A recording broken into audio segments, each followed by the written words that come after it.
Hello everyone, my name is Sydney West and this is my Historical Impact Project. The program that I chose is known as Project Head Start. In 1964, President Lyndon B. Johnson addressed the country in his State of the Union speech. One of the most important aspects of this speech was his declaration of the war on poverty, and at the time there were no programs in place to assist disadvantaged preschool children.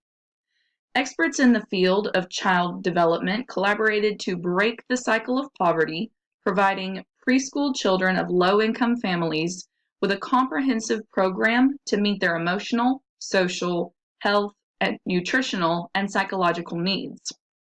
They hope to give these children a head start in life, which is where the name comes from. The official launch of Project Head Start took place on May 18, 1965, and at the time the program lasted around 8 weeks and ran through the summer months. Less than a year later, the program would be extended to a full school year due to its high approval rating by the citizens of the United States. So over the years, Project Head Start has had a lot of different changes, and these are just some substantial ones. In 1970, the requirement of parent involvement in policy decisions was put into place. I get more in depth on this topic when I get to the slide about my philosophy on education. In 1972, inclusion of services for children with disabilities. This also stands out to me a lot because I'm a special education major, and so I like to have all students be included in curriculum and so forth. 1977, they were creating new curriculum models for bilingual/bicultural children. In 1981, programs were developed that focused on the arts, this being specifically drama, music, and movement. In 1990, Head Start Expansion and Quality Improvement Act was put into place to expand the program, improve upon what they were already doing, kind of like a revamp. In 1995, creation of Early Head Start happened. This is services for infants, toddlers, and pregnant women. And in 2004, the I Am Moving, I Am Learning program was developed. This is aimed toward childhood obesity. So now we're getting into the historical impact of Project Head Start on curriculum. So the development of Project Head Start called for the creation of curriculum for preschool children. Keep in mind that prior to this, there was no curriculum in place for these children. The curriculum being taught in this program focused on children's emotional, social, health, nutritional, and psychological needs. Unlike traditional curriculum found in schools, Project Head Start wanted to provide children and their parents with practical tools they're going to be able to use during the rest of their life. Over the years, Project Head Start flourished. Child development specialists, community leaders, and parents all came together to revise the current curriculum model so that it would better meet the needs of all the students and the families being served. These revisions embraced inclusivity of students with special needs, models for bilingual/bicultural children, and the use of the arts, like we just discussed. So how has Project Head Start impacted curriculum today?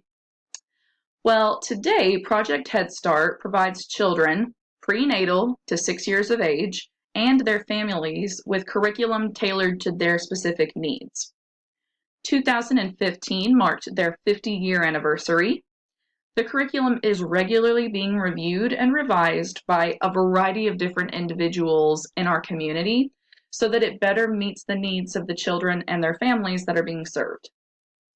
The current curriculum model that they're using is known as the Creative Curriculum for Preschool. Remember that when Project Head Start was first developed, there was no curriculum, so they had to develop their own. And now there are all sorts of different preschool models, and this is just the one that Project Head Start focuses on. It is a comprehensive, research-based curriculum that features exploration and discovery as a way of learning. Without the creation of Project Head Start, models like this wouldn't exist. Project Head Start paved the way for curriculum models focused solely on preschool children.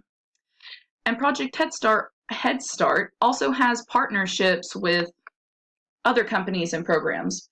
Some of the things they focus on are facilitating the involvement of Bright from the Start and Georgia Head Start Association in developing state policies and plans which will affect the preschool children and their families, creating significant cross-agency initiatives on behalf of children and their families throughout the state, helping to build a more integrated, comprehensive service delivery system to improve families' access to services and to promote a higher level of pragmatic quality, and encouraging local community collaboration between pre-K, Head Start, and other early care/early education programs. So the plan that is set into motion to guide these partnerships consists of 4 phases. The first being research, the second being educating, the third being involving, and the fourth being solving. So we've come to my educational philosophy. I personally believe that parent involvement in education is critical.